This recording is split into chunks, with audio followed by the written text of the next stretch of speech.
Hi, dear friends. This is Wasima Isra. Hope you are doing well, and I'm coming back, hopefully safe, home to tell you about my December, but also January, because I was absent for some time, and I was traveling through different places and also polar places. I would say, I'm gonna share with you about it in a minute. Um, by the end of the year, I made different videos about my practice for 2023, and that allowed me to see clearly what I have realized, what I want, and how I want to go on 2024. It made me really realize that my interests have shifted, and also the different books that I was reading, some were really rich, some were not nourishing me that much, that I had to kind of like put aside for now. So it has been kind of 2 months of looking and adjusting where I am and where I want to go. So it was really that arrow, that energy coming and through me and pushing me towards some dreams that I want to realize, or some aspirations. It was really funny also that, in the report I made for myself for 2023, I wrote some things I wanted to realize. For example, some books I wanted to read, and I ended up reading them before the end of the year. So it's as if, this ability that we have to make plans and seeing where we want to go really speed things up, and also make everything possible. That's what really is fun about doing an alignment, soul, physical aspect, and approaching these two together, instead of just imagining or planning things that are not grounded and anchored in what our soul is. So that was really an interesting shift I have seen. So in December and January, so end of the year, I went to the Sahara, to the Algerian Sahara, deep down in the middle of the desert, close to the borders with Libya. My intention for this trip was really to connect to the ancient land, ancient memories, and gather and collect some information regarding the goddesses, the queens that were living there. It was an intense trip for me because I had planned an itinerary, but when I arrived there and I was practically in the middle of the journey, I realized that it's not really the trip that I wanted to book for. So it's as if something happened in the organization, what we call an error, made me travel in that group, with a group of people that we didn't have the same aspirations, and we didn't have the same itinerary, basically. So it was really unexpected kind of journey for me, and I ended up with a lot of information and channeling and connections, but also a lot of work on the shadows, because when you go to the Sahara, you face different aspects of yourself, and we connect the mirages, the illusions with the desert or with the Sahara, and how to face the fears, how to face the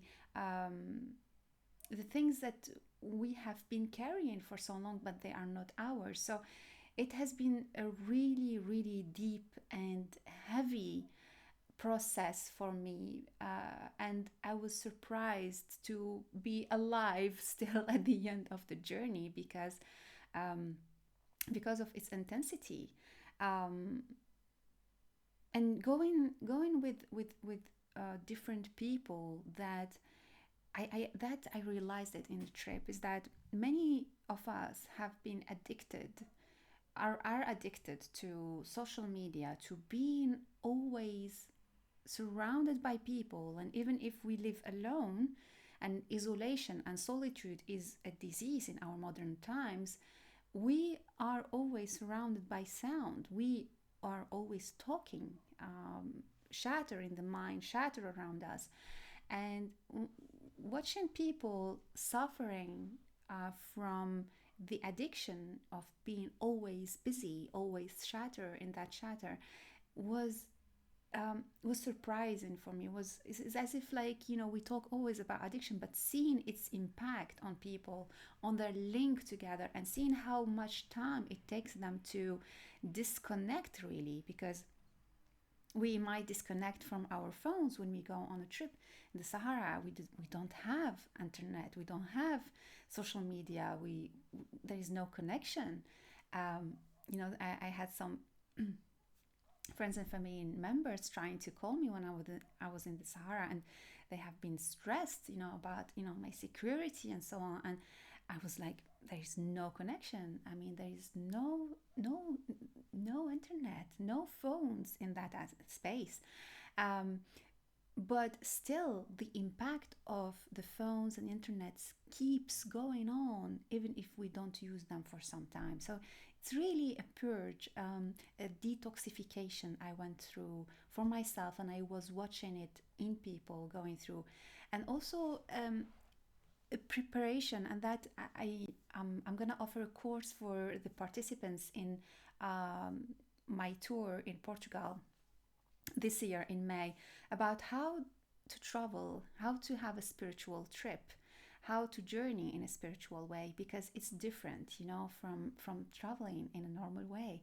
You have to always keep your senses open to what is surrounding you, but also within you. And it's as if traveling through different layers and different realms at the same time. It's demanding if you are not used to do it, but at the same time it's rich.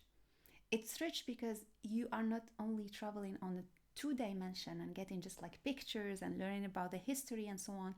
You make really personal connection with the place, with what you are seeing. You discover your own story through what you are seeing and what you are meeting. It's like the tarot decks, when we meet with our tarot decks and our books, it's the same thing. We make a personal connection, and that is how we do a spiritual pilgrimage. So that was like a really, really big trip. And after that, I received the guidance to go up to the north. I was like going up to the north, and at the same time, things aligned, and I found myself embarking on a journey to meet with the Sami people in Laponia, in northern Sweden. And I might do a video or write an article about this. But going from 30 degrees to minus 30 to 40 degrees up north was a big shock. It was like a difference of 60 to 70 degrees for my own body, but also for my senses, being in the desert, with the sand, with the brilliant sun, burning sun even, and going to the sunless land in the northern Sweden. The sunset was at 1 o'clock or 1:30 p.m. The sunrise was at 10:30 p.m. So I had sun just for 3 hours. We were surrounded by the snow, surrounded by trees, in the Sahara, really, really few trees, only barely. So it was like a big contrast and an extreme. And actually, I had 1 week of a difference between these two lands, from the Sahara to Laponia. So arriving there, and I'm really happy that I had enough help and support to get enough clothes and boots, for the snow, because it was it was like Canada. I met with some with Peter, who is a Sami shaman, and other practitioners there, and it was again another journey. It's as if all the heaviness that I discovered and I uncovered in the Sahara was ready to be brought to the north the white snow, where I had to kind of just free myself of that heaviness, as if I needed a reset with the freezing energy, with the water, because Sahara, no water. In the north, full water, the snow, the rivers. So it was a really deep cleansing process, a deep reawakening to my senses, and realignment even more to who I am and where I want to do and where I want to be. So, um, and there is so much more to say about these two journeys, but these two extremes really show me the possibility to to transform, to link also the extremes, the borders, people. I was traveling in the Sahara with the Tuareg, with the local people, with the indigenous people, even if they had traveled to that land long time ago, but their language, the Tergi, the Berber language, the Amazigh language, and then going to other native people that also have been colonized by this that the Sami people have been there for a long time ago, before the Swedish, Norwegian, Danmarkish countries, you know, uh, um, our birth. So there is a recollection of our fragments as human beings, a recollection of memories that we hold, even if maybe we don't all have these ancestors in our lineage as physically as we say, but we have them in our human history. We have them in our star history because we carry that within us. And bringing these to connect, bringing these to cleanse the heaviness of all that has been, all the repression, the abuse, the forgetfulness of these rich cultures, rich lands. Um, it's as if a rebirth was needed. And I live that through my being, through my physical body. And also, I had a big initiation on how to live gracefully, in a world where grace has been forgotten. Because for both people, for these both nations, they live on a different time. They live on a different rhythm. They have their own values, even if they get mixed with their religion. The Sami with the Christian, some Christian principles, the Tuareg with Islam principles, and they get mixed, but they kept an essence somehow, somewhere in their way of being, in their way of living. And in both these nations, there is a lot of love and dedication to what they are. The rhythm with the stars, I realized, and it was funny because in the Sahara I was sleeping under the stars and seeing them there, and then seeing them again in the northern lands. Um, it was beautiful. It was moving me deeply on knowing that since the beginning, these two nations were immigrants, and they were moving, and they, with the reindeers up, and with the camels in the south, and the cows, and they were guiding their paths with the stars, with with with with the same stars, um, and living through the water, following the water, also. So it was really something that I'm trying to express it with words, but I feel like it's something like the waters, like the rivers within us, something that works us, and shows us the grace of being, of the nations, of the ancient nations, and how we bring that again. How can we bring love again? How can we bring generosity again? They are so generous. I mean, both nations. How can we be? How can we live?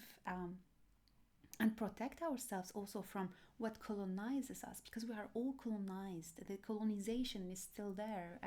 is still here on that colonization of phones, colonization of our own private space, with the Wi-Fi and all these things, colonization of our own body, with the chemicals that and food and water. So there is this, again, this word, this um, concept of colonization, of space, of borders, of how to live with that, how to defend but stay in love, stay in our own rhythm, respect it and revive it and protect it. And I feel, I watching these two nations and knowing more about them, bring me to that responsibility, of carrying them, of talking about them, of showing them in very respectful and graceful way, and of respecting them and praying for them and praying that their knowledge stay preserved and more to know about them in the future. Um, I was so surprised, and I might share some pictures with you in the next weeks. It's just like I have so much things to do regarding the books to publish and so on, and teaching the priestesses. And I hope I will kind of continue living in that flow of going slowly, but I'm really adapting to it, fulfilling, but at the same time fulfilling the tasks, but also fulfilling my need of space and taking time. But in that sense, that seeing some symbols that are similar between the south and the north, and we are all connected. We are all interconnected through the history. So yeah, so that was about my trip in the Sahara and in Laponie, and I think I will just make this video as a one to share with you about my tour, about my trip, and then I will make a part two sharing with you about the books that accompanied me, and the cards and so on. So thank you for watching, thank you for listening to me for this first part, and I will see you in the next one.